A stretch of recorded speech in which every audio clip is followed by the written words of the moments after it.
दोस्तों, कैसे आप सब लोग। आज की वीडियो में जो है हम लोग डीबी क्लास 8 के जो कुछ इंपॉर्टेंट क्वेश्चंस को जो सॉल्व करने जा रहे हैं और इसका जो आज पार्ट 1 है। तो चलिए बिना किसी वक्त जाकर शुरू करते हैं। तो सबसे पहला हमारा क्वेश्चन है, in the given figure hope. ठीक है, ये एक फिगर है जिसका नाम होप है, बड़ा अच्छा नाम है। ठीक है, in the given figure hope is a rhombus. ये जो फिगर है जिसका नाम होप है, HOPE होप, ये जो है एक रोम्बस है। ठीक है, find the value of x and y. हमें यहाँ पे क्या बोला है कि ये एक्स और ये y का जो है वैल्यू फाइंड करना है। If P S equals to 12 centimetre, जो हमारा पी एस है ये 12 सेंटीमीटर है। S H equals to y+3, S H जो है, हाँ ये एस एच जो है y+3 है। And E S equals to 2+x, E S जो है वो 2+x है। ठीक है, and O S equals to 2x-1 और ओ एस इक्वल्स टू 2x-1 है। ठीक है, और हमें जो है इसका रोम्बस का जो है पैरामीटर यहाँ पे भी निकालना है। ठीक है, तो दो क्वेश्चन है। सबसे पहले हमने एक्स और वाई का वैल्यू निकालना है। ठीक है, तो देखिए एक्स एंड वाई का वैल्यू हम लोग कैसे निकालेंगे। ठीक है, तो आपको पता है कि रोम्बस में जो है डायगोनल्स 90 डिग्री पे एक्सेट करते हैं। ठीक है, कोई भी पैलोग्राम हो उसमें जो डायगोनल्स है वो क्या करते हैं, बाइसेक्ट ईच अदर करते हैं। तो यानी कि अगर वो कोई भी पैलोग्राम में जो है अगर डायगोनल्स जो है बाइसेक्ट ईच अदर करते हैं इक्वली, तो यानी कि हमारा जो ये पी एस है, ये पी एस है, ये एस एच के बराबर हो जाएगा। यानी कि पी एस यानी कि 12 equals to S H y+3 हो जाएगा। ठीक है, तो यहाँ से y का वैल्यू निकाल दीजिएगा। ठीक है, y का वैल्यू निकालने का y का वैल्यू यहाँ से निकल जाएगा। उसके बाद देखिए यहाँ पे similarly E S equals to S O, क्यों, क्योंकि रोम्बस में जो है डायगोनल्स जो इक्वली बाइसेक्ट करते हैं, तो यहाँ से E S equals to S O हो जाएगा। तो 2+x इक्वल्स टू 2-x, यहाँ से x का वैल्यू निकाल दीजिएगा। ठीक है, अब दोनों x और y का वैल्यू निकालने के बाद कोई भी जो है साइड निकाल दीजिए आप। ठीक है, क्योंकि हमें पेरीमीटर फाइंड करना है ना। तो रोम्बस में क्या होता है कि सारा साइड इक्वल होता है, all the sides are equal. तो कोई भी एक साइड निकालने से काम चल जाएगा। तो मान लीजिए हम इसी को निकाल देते हैं। तो रोम्बस में यहाँ पे हम ये पाइथागोरस थ्योरम यूज़ करके जो है ये साइड निकाल देंगे और ये साइड निकाल देंगे। तो पेरीमीटर ऑफ रोम्बस क्या होता है, पेरीमीटर ऑफ रोम्बस होता है 4 इंटू साइड। तो यहाँ से जो है हमारा पेरीमीटर भी निकल जाएगा। ठीक है, तो चलिए इस क्वेश्चन का जो आंसर है, फुल सॉल्यूशन आपको जो है डिस्क्रिप्शन में एक पीडीएफ में उसमें मिल जाएगा, आप देख लीजिएगा। ठीक है, तो आपको क्या करना है कि यहाँ से P S equals to S H, तो 12 सेंटीमीटर इक्वल्स टू y+3 हो जाएगा। क्यों, क्योंकि रोम्बस में जो डायगोनल्स बाइसेक्ट करते हैं। ठीक है, तो यहाँ से y का वैल्यू निकाल दीजिए और यहाँ similarly E S equals to S O करके x का वैल्यू निकाल दीजिए। ठीक है, उसके बाद आप कोई भी एक साइड निकाल दीजिए कैसी करके, तो राइट एंगल ट्रायंगल यहाँ पे पाइथागोरस थ्योरम करके कोई भी एक साइड निकाल दीजिए। जरूरी नहीं है यहाँ पे भी आप कर सकते हैं, यहाँ पे भी कर सकते हैं। ठीक है, तो कहीं कोई भी एक साइड निकाल दीजिए। ठीक है, और रोम्बस का क्या होता है पेरीमीटर 4 इंटू साइड, तो जो भी साइड आएगा उसको 4 से मल्टीप्लाई कर दीजिए, तो आपका जो आंसर आ जाएगा। ठीक है, चलिए नेक्स्ट क्वेश्चन की ओर बढ़ते हैं। तो नेक्स्ट क्वेश्चन है हमारा, the perimeter of a trapezium is 52 centimetre, its non parallel sides are equal to 10 centimetre each and its altitude is 8 centimetre, find the area of the trapezium. तो देखिए question को जो हम लोग सिंपली समझते हैं, तो देखिए यहाँ पे मैंने फिर से क्वेश्चन लिख दिया कि क्वेश्चन में क्या बोला कि पेरीमीटर ऑफ अ ट्रेपीजियम जो है वो 52 सेंटीमीटर। ठीक है, ये एक ट्रेपीजियम है ABCD, इसका जो पेरीमीटर है वो 52 सेंटीमीटर है। इट्स नॉन पैरेलल साइड्स, ठीक है, पैरेलल नहीं, इट्स नॉन पैरेलल साइड्स जो है वो 10 सेंटीमीटर ईच है। यानी कि दोनों जो हमारा नॉन पैरेलल साइड्स है वो 10 सेंटीमीटर है। ठीक है, तो यहाँ से हमारा जो है AD और BC 10 सेंटीमीटर हो गया। And its altitude is 8 centimetre, altitude मतलब हाइट, इसका जो हाइट है वो 8 सेंटीमीटर है। ठीक है, तो देखिए यहाँ से हम लोग क्या कर सकते हैं। ठीक है, तो यहाँ से हमें सबसे पहले तो नॉन पैरेलल साइड्स दिया हुआ और एल्टीट्यूड दिया हुआ, तो यहाँ पे हमें पेरीमीटर भी दिया हुआ है। तो perimeter of a trapezium equals to 52 centimetre करके हम लोग जो है पैरेलल साइड्स निकाल सकते हैं। देखिए कैसे निकालेंगे। ठीक है, perimeter of the trapezium ABCD कितना दिया हुआ है, 52 सेंटीमीटर। ठीक है, तो पेरीमीटर हमारा क्या होता है, पेरीमीटर मतलब कि सभी साइड्स का सम।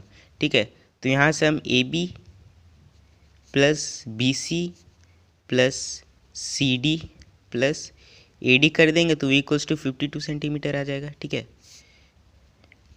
AB हमें नहीं पता है, BC 10 है, CD नहीं पता है, एज इट इज़ रहने दीजिए, AD भी 10 है, इक्वल्स टू 52 सेंटीमीटर, ठीक है। तो यहाँ से AB plus CD equals to 52 minus 20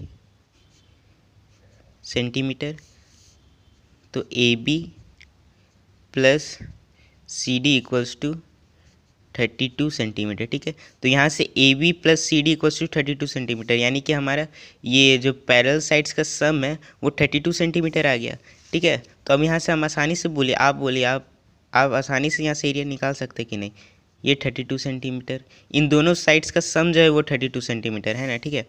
तो एरिया ऑफ ट्रेपीजियम क्या होता है, एरिया ऑफ ट्रेपीजियम ABCD, ठीक है, वो क्या होता है 1/2, ठीक है, sum of parallel sides in 2H, ठीक है। तो यहाँ पे 1/2, हम यहाँ पे सम ऑफ पैरेलल साइड्स हमारे कितना निकला 32 सेंटीमीटर, ठीक है। तो ये क्या हो जाएगा 32 इंटू हाइट कितना है, हाइट हमारा 8 है, तो यहाँ से हम आसानी से पैरे निकाल देंगे, तो ये 4 बार में आ जाएगा और 32 इंटू 4 कितना हो जाएगा 4 1 4 4 2 8 और 3 4 12 128 सेंटीमीटर में है, तो सेंटीमीटर, और अगर एरिया है तो एरिया हमेशा स्क्वायर में रहता है, तो 128 सेंटीमीटर स्क्वायर जो इसका आंसर हो जाएगा, ठीक है। तो सिंपली सी आप जो इसको इस तरह से जो सॉल्व कर सकते हैं, इसका भी नोट्स जो आपको PDF में डिस्क्रिप्शन में मिल जाएगा। तो चलिए एक और क्वेश्चन की ओर बढ़ते हैं। तो चलिए दोस्तों, हमारा नेक्स्ट क्वेश्चन है, if A² plus B² plus C² equals to 14 and A plus B plus C equals to 4, find AB plus BC plus CA। यहाँ पर क्वेश्चन है कि यदि A² plus B² plus C² equals to 14 है, ये हमारा given है, और A plus B plus C का वैल्यू जो 4 है, ये भी हमें गिवन है। तो AB plus BC plus CA का वैल्यू निकालिए, यानी कि मान ज्ञात कीजिए, ठीक है। तो इसको हम लोग कैसे सॉल्व करेंगे, ठीक है। तो देखिए हमें यहाँ पे A² plus B² plus C² equal to 14 ये गिवन है, A plus B plus C equals to 4 ये भी गिवन है, और हमें AB plus BC plus CA find करना है। तो यहाँ से हम एक अलजेब्रिक आइडेंटिटी लगा सकते हैं ना, A plus B plus C का होल स्क्वायर, ठीक है। A plus B plus C का होल स्क्वायर क्या हो जाएगा, A² plus B² plus C² plus 2AB plus 2BC plus 2CA, ये फॉर्मूला होता है, ठीक है।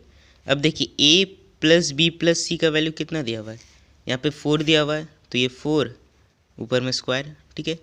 अब देखिए A² plus B² plus C² का वैल्यू कितना दिया है, 14 दिया हुआ है, ठीक है।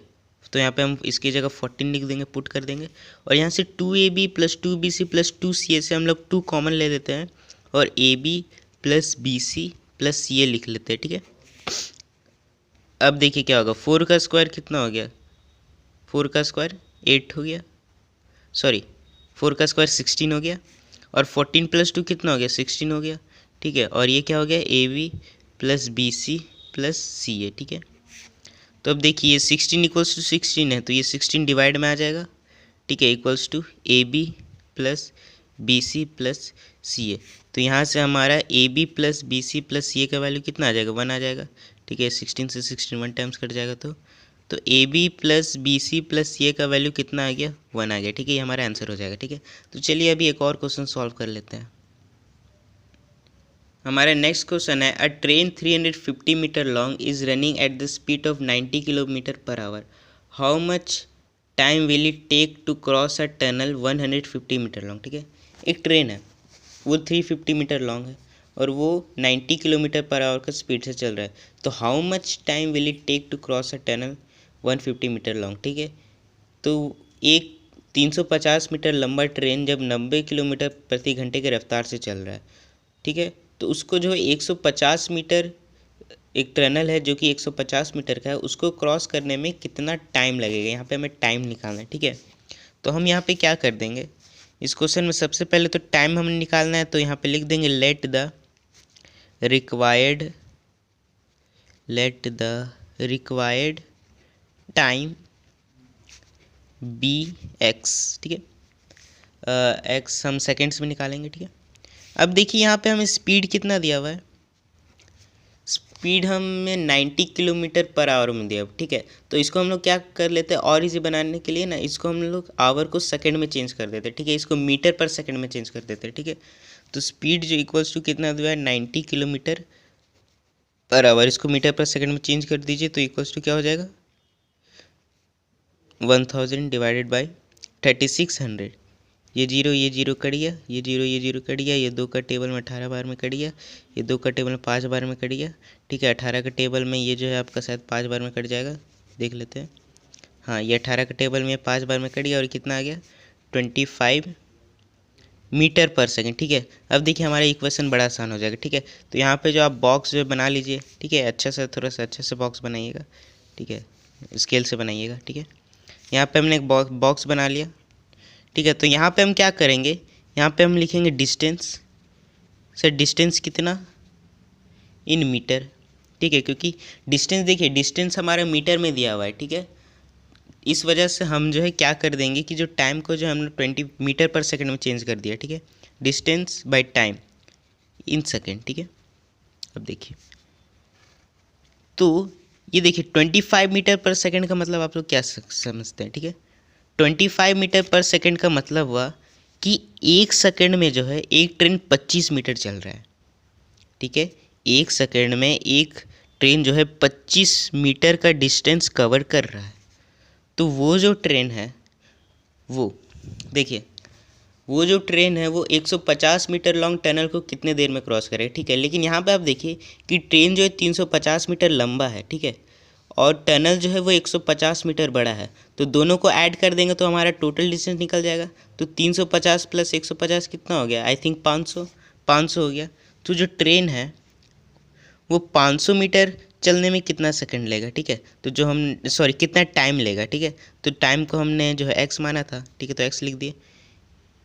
इस टेबल से आप क्या समझ रहे कि एक ट्रेन जो है एक सेकंड में 25 मीटर डिस्टेंस कवर करता है। तो वह 500 मीटर डिस्टेंस कितना टाइम में कवर करेगा, ठीक है। अब 500 मीटर क्यों, क्योंकि हम जानते हैं कि ट्रेन जब भी डिस्टेंस निकालते तो हम उसमें ट्रेन का जो है वो लंबाई भी देखते हैं, ठीक है। तो यहाँ पे 350 मीटर लंबाई ट्रेन है और जो टनल है वो 150 मीटर है। तो दोनों को ऐड कर देंगे तो टोटल डिस्टेंस निकल जाएगा 500, ठीक है। अब देखिए, अब बताइए कि ये कौन सा केस है, ठीक है, डायरेक्ट वेरिएशन का है या फिर इन्वर्स वेरिएशन का है। ये जो केस है यहाँ पे देखिए कि डिस्टेंस बढ़ रहा है तो टाइम ज़्यादा लगेगा, ठीक है। रांची से रामगढ़ जाने में कितना, अगर रांची से हम रामगढ़ जा रहे हैं तो वहाँ पे मान लीजिए हमें 1 घंटा लगता है, ठीक है। लेकिन वही अगर डिस्टेंस बढ़ा दे रांची से दिल्ली तो ज़्यादा टाइम लगेगा कि कम टाइम लगेगा, ज़्यादा टाइम लगेगा। तो जब हम डिस्टेंस बढ़ा देंगे तो टाइम भी हमारा बढ़ जाएगा।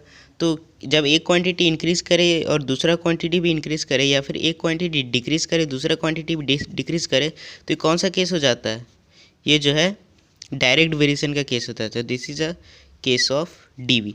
और डायरेक्ट वेरिएशन में क्या होता है, 25/1 इक्वल्स टू 500/x, ठीक है। रेशियो निकालते हैं हम लोग, ठीक है। तो कितना हो जाएगा, 25x equals to 500, cross multiplication कर दिया, x इक्वल्स टू 500/25, ये 20 आ गया, ठीक है। तो x इक्वल्स टू 20 सेकेंड, ठीक है।